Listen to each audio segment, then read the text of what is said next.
معزز سامعین گرامی قدر، بہت سے سوالات زکوٰۃ کے حوالے سے لوگوں نے پوچھے، مختصر اور جامع اور نہایت مختصر وقت میں اس کا جواب دوں گا۔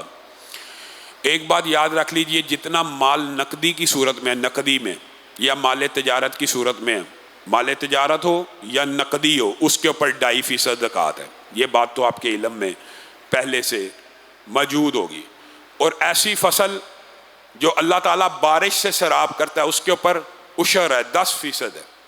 اور ایسی فصل جو آپ ٹیوبویل سے سیراب کرتے ہیں، اس کے اوپر 20واں حصہ یعنی 5% ہے۔ یہ بات سمجھ لیں، 20 سے مراد 5%، 2.5، 5 اور 10% یہ زکوٰۃ کا نصاب ہے اموال کے اندر۔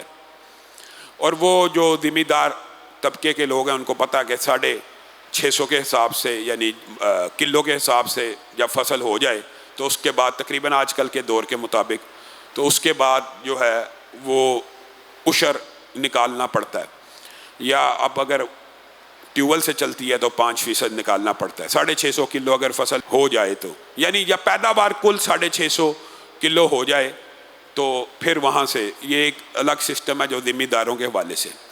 ہمارے جو شہری علاقے کے لوگ ہیں وہ جو سوالات پوچھتے ہیں، ان میں سے ایک بہت اہم سوال ہے، اور یہ بات آپ نے سمجھ کے جانی ہے کہ ایک شخص نے پلاٹ خریدا ہے اور پلاٹ بیچنے کی نیت سے خریدا ہے، بیچنے کی نیت سے، یا اس نیت سے بھی خریدا میں اس کے اوپر گھر بنا کے بیچوں گا، اس پورے کے پورے پلاٹ کے اوپر زکوٰۃ ہے، کیونکہ یہ مال تجارت ہے۔ یہ بات ذہن میں رکھیں، لوگوں کو اس بات کا آئیڈیا ہی نہیں۔ بارہا سوال اور بارہا مسئلہ کلیئر کرنے کے باوجود اس میں پھنسے رہتے ہیں۔ جو پلاٹ آپ نے اپنے گھر بنانے کے لیے لیا، ذاتی گھر بنانے کے لیے لیا، اس کے اوپر زکوٰۃ نہیں ہے۔ بیچنے کے لیے لیا، لوگوں کا گھر بنا کے سیل کرنے کے لیے، اس پورے کے پورے پلاٹ کے اوپر زکوٰۃ ہے۔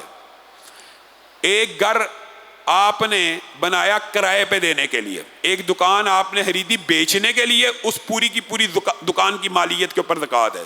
ایک دکان یا ایک گھر آپ نے بنایا کرائے پہ دینے کے لیے، اس کرائے کے پورے سال کے کرائے کے اوپر زکوٰۃ ہے۔ یہ بات سمجھ لیجئے، یہ ایسے ہی ہے جیسے حدیث سے یہ مسئلہ مستنبط ہے۔ سمجھانے کے لیے کہتا ہوں کہ ایک بندہ بھینسیں بیچتا ہے تو بھینس کے اوپر زکوٰۃ ہے، ایک بندہ اس کا دودھ بیچتا ہے تو بھینس کے اوپر زکوٰۃ ہوگی؟ نہیں، دودھ کے اوپر زکوٰۃ ہوگی۔ تو کرائے کی جو جتنی بھی پراپرٹی ہوتی ہے ان کے کرائے پہ زکوٰۃ ہوتی ہے۔ تو کرائے کے حوالے سے اگر بات سمجھ آ جائے تو جتنے بھی آپ کے کارخانے ہیں جہاں پہ مشینری لگی ہے، اس مشینری کی پروڈکشن، اس مشینری کی کمائی پہ زکوٰۃ ہے، اس مشین کی راس کے اوپر زکوٰۃ نہیں ہے۔ لیکن اس کا مطلب یہ نہیں ہوتا کہ دکان کے اندر جو مال پڑا ہے، دکان کے اندر کئی دفعہ لوگ سمجھتے ہیں جی ایک سال میں اتنی سیل ہوئی، اتنا نقد آیا، آج بینک بیلنس میں 1 کروڑ روپیہ، 2.5 لاکھ زکوٰۃ ہے۔ دکان کے اندر اگر 3 کروڑ کا مال پڑا، مال تجارت جو تو نے فروخت کرنا ہے، یہ بھی تیری سیونگ ہے، یہ بھی تیری راس ہے، سیونگ نہ بھی ہوئی ہے، تیرا سرمایہ ہے۔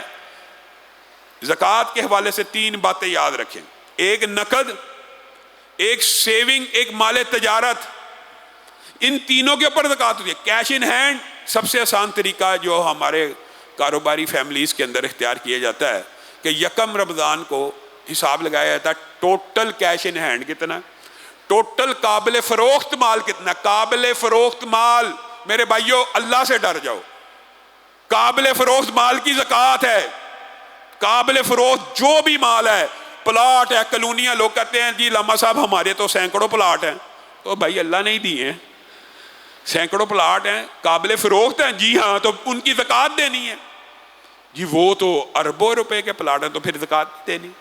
یعنی اللہ تعالیٰ اگر آپ کے اوپر فضل اور رحمت کرتا تو آپ نے زکوٰۃ سے بھاگ جانا ہے، پھر زکوٰۃ زیادہ دینی چاہیے، چاہے پلاٹ بیچ کے ہی کیوں نہ دینی پڑے۔ پھر ایک مسکنسیپشن یہ ہے کہ وہ جو سونا، جی حدیث میں یہ ہے جو گھر ہے، جو ذاتی گھر ہے، ذاتی دکان ہے، دکان کی مالیت کے اوپر زکوٰۃ نہیں ہے، ذاتی دکان کی، اس کے اندر موجود مال تجارت پہ زکوٰۃ ہے۔ لوگ یہاں سے استدلال کرتے ہیں، بعض لوگوں نے فتوے دے دیے ہیں، جو زیور استعمال کرتی ہیں عورتیں، زیور استعمال، ایک عورت جی ہمارے جی گھر والے لوگ اس طرح کے سوال پوچھتے ہیں، پھر آنا ہے 10 تولے زیور استعمال کرتی ہے، اس کے اوپر زکوٰۃ تو نہیں؟ میں کہا کیوں نہیں؟ وہ فلاں عالم نے کہا رسول اللہ صلی اللہ علیہ وسلم کے پاس ایک عورت ایک بچی لے کے آئی، بچی نے کڑے پہنے ہوئے تھے، رسول اللہ نے عورت سے پوچھا اس کی زکوٰۃ دی ہے؟ یہ زیور استعمال ہو رہا تھا کہ گھر پڑا تھا؟ استعمال شدہ زیورات، استعمال جو بھی بندہ زیور کر رہا ہو یا گھر کے لاکر میں پڑا ہو، سارے کے سارے زیور کے اوپر زکوٰۃ ہے۔ یہ کسی نے کہہ دیا کہ زیور بھی سارا استعمال میں لے آؤ، پھر زکوٰۃ سے بچنے کے لیے عجیب و غریب ہیلے بہانے۔ میرے پاس جی، میں آپ کو ایکچول واقعات بتا رہا ہوں جو ہمارے سے لوگ پوچھتے، میرے پاس جی 70 تولے سونا ہے، ان کو کہا جاتا پھر دیں زکوٰۃ۔ میری جی 3 بیٹی ہیں، 4 بیٹے ہیں، میں نے بیٹیوں کو 7 تولے دینے کی نیت کر لی ہے، بیٹوں کو 6 تولے دینے کی نیت کر لی ہے، اب جو باقی بچا میری زکوٰۃ صرف اس پہ ہے۔ سبحان اللہ۔ اور بھائی جب دے دے گا اس کے بعد اس کے پاس نصاب ہوگا، یہ زکوٰۃ سے بچنے کے لیے ابھی یہ بھی مذہب کا ایک بات ہے، ابھی حالیہ وقت بچی کی عمر کتنی ہے؟ 3 سال۔ بچی کو 7 تولے کی نیت کر لی ہے کہ جب تک یہ 23-24 سال تک اس کی شادی نہیں ہوگی یہ 7 تولے زکوٰۃ سے بچ گیا۔ اللہ کے بندو، یہ کس قسم کی ہلے بہانے ہیں؟ اللہ سے ڈرنا چاہیے۔ زکوٰۃ اسی طرح فرض ہے جیسے نماز فرض ہے، اسی طرح فرض ہے جیسے روزے فرض ہیں۔ تو آپ سب احباب سے اپیل ہے کہ اپنے زکوٰۃ، صدقات، عطیات میں ہمارے مرکز کو بھی یاد رکھیں، اور جو ادھر پروجیکٹس چل رہے ہیں ان کے اندر بھی بڑھ چڑھ کے حصہ لیں۔ سبحان ربک رب العزت عما یصفون وسلام علی المرسلین والحمد للہ رب العالمین۔